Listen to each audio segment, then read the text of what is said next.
Hello friends, तो आज हम मैं इस वीडियो में आप सबको, मेरा नाम ऋतुराज है। इस वीडियो में मैं जल्दी से जल्दी बता देता हूँ speed control method of DC motor क्या होता है।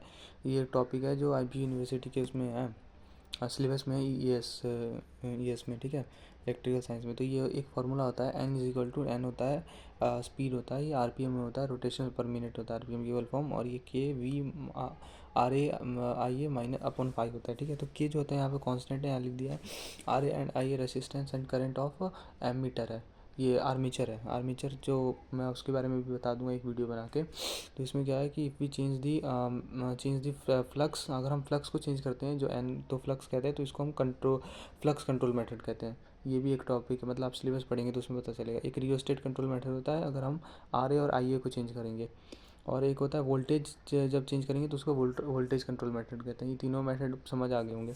तो इसमें बस सिंपल ये है कि इसमें बता रखा है, जो फर्स्ट में है एन जो है इन्वर्सली प्रोपोर्शनल है फाई के। तो फाई को बढ़ाएंगे तो एन कम होगा, मतलब स्पीड कम होगी, और फाई को कम कर देंगे तो स्पीड बढ़ जाएगी। तो ये इन्वर्स रिलेशन है, ठीक है। तो इसका ये डायग्राम है, ये बनाना ज़रूरी है।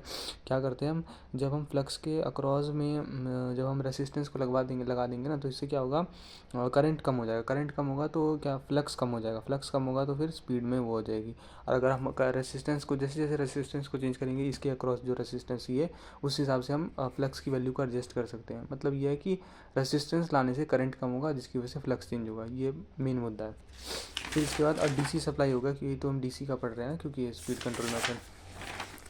फिर सेकंड है हमारे पास, जब हम n इज इक्वल टू ये है, तो इसमें सेकंड में हम क्या पढ़ रहे हैं, हम इसमें रियो स्टेट वाला पढ़ रहे हैं।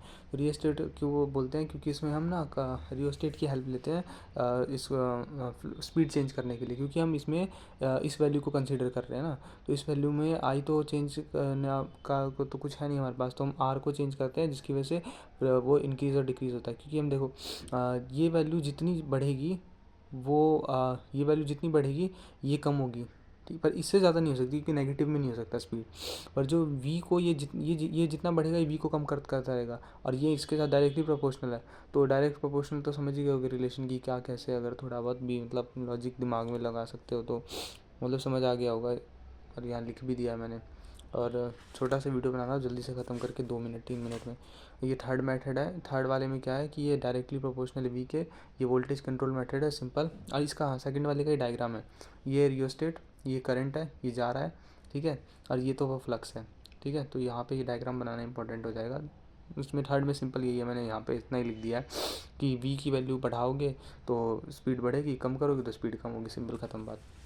डीसी जनरेटर में क्या है, इसको भी इसी में ख़त्म कर देता हूँ। कंस्ट्रक्शन सेम है जैसी उसकी बनाई है, वो भी बताना तो उसको बताया नहीं, बता दूंगा। चलो फिर इस वीडियो को यहीं ख़त्म करते हैं।